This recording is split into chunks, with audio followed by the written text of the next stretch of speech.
वज़ीर आला KP अली अमीन गंडापुर की ज़ेर सदारत सूबाई काबीना का इजलास हुआ है और उन्होंने कहा है कि फ़िरका वारियत फैलाने वाले अनासिर को दहशतगर्द करार दिया जाएगा। बुखारी साहब, अब इस फैसले से मुतालिक आप क्या कहेंगे? देखिए, पहली बात तो ये है कि फिर वही मुझे कहना पड़ेगा, it's too little too late. ये वाक़या जो है 24 नवंबर से पहले का है। उस वक्त सूबाई हुकूमत कहाँ थी, उस वक्त चीफ मिनिस्टर साहब कहाँ थे? वो तैयारियाँ कर रहे थे इस्लामाबाद पर हमले की।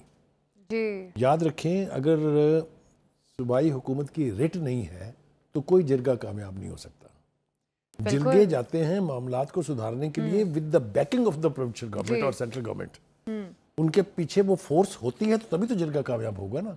और अगर आपके पास टाइम ही नहीं है उन जरगों को सपोर्ट करने के लिए तो क्या होगा? एक बात। दूसरी बात यह है कि एक आधा कोई झगड़ा हो जाए, कोई एक आधी लाश गिर जाए, कोई 2-4 मर्डर हो जाए तो समझ में आती है कि आप उसके ऊपर थोड़ा सा वक्त ले रहे हैं या आप थोड़ा सा हार्श एक्शन नहीं करना चाहते।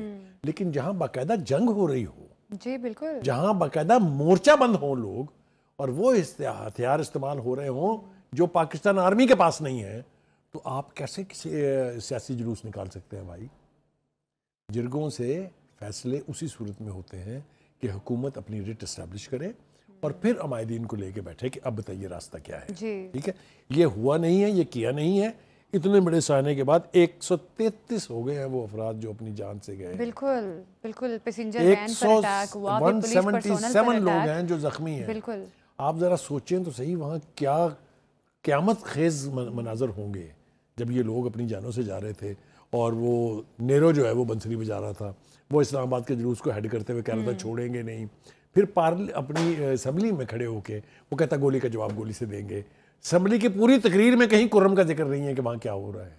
यार ये क्या, ये वो कहते हैं ना, जो ग्रूम्ड लोग ना हो ना, जो सियासी लोग ना हो, जिनकी ग्रूमिंग ना हुई भी हो, उनका फिर विजन और उनकी फिर जो कुव्वत है सोचने समझने की वो बड़ी महदूद होती है।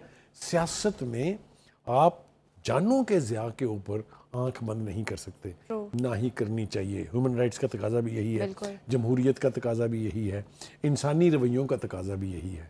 लेकिन जो कुछ वहाँ हुआ वो हमने देखा। अब हम जो मातम कर रहे हैं इसके ऊपर, उसमें इरफान सिद्दीकी साहब भी शामिल हुए हैं। उनकी 2-1 बातें जो है वो मैं ज़रूर शामिल करना चाहता हूँ। एक तो ये कि उन्होंने कहा कि खून के आंसू ख्याली लाशों के लिए बहाए जा रहे हैं जिनकी ना कोई कब्र है ना उनका कोई वारिस है। देखें कितना बड़ा तंज है ये कि आप यहाँ तो लाशें ढूंढ रहे हैं जो कि आपको नहीं मिल रही हैं, और जहाँ लाशें पड़ी हैं उसके लिए आपके पास टाइम नहीं है। वही बात जो हम कर रहे थे पहले, जिनका कहीं जनाजा उठा ना कहीं तदफीन हुई, जिनकी कोई कब्र है ना कोई आहोजारी करने वाला कबीला है।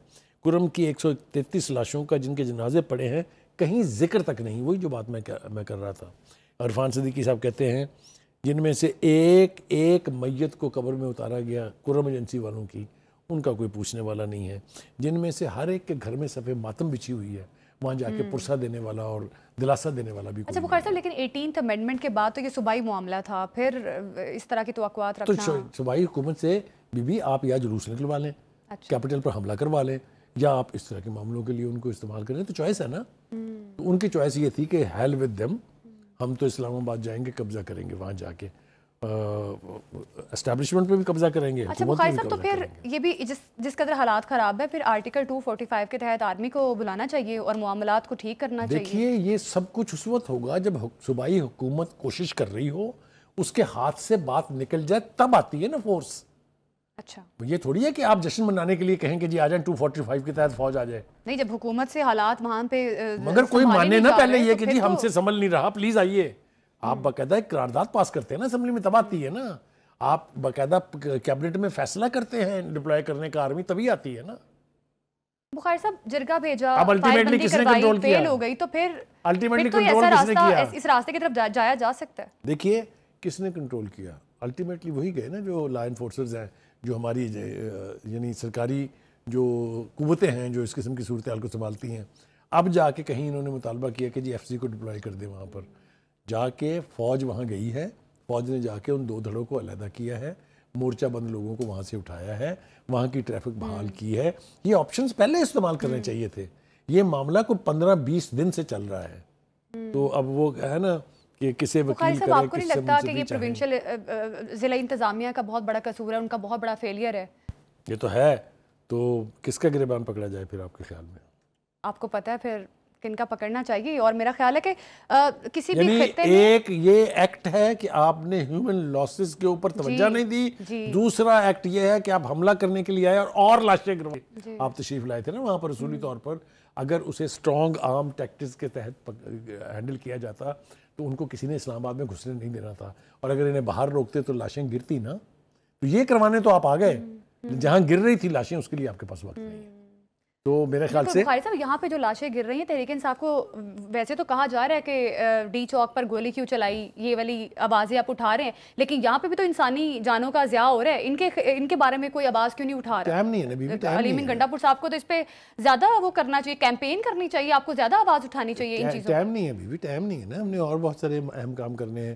دارالخلافے پہ قبضہ کرنا ہے، ہم نے اس حکومت کو چلتا کرنا ہے، مینڈیٹ واپس لینا ہے، 26ویں ترمیم جو ہے وہ کینسل کرانی ہے. تو اگر آپ یہ پرائرٹی آپ ہوں گی، لاشیں پڑی رہیں.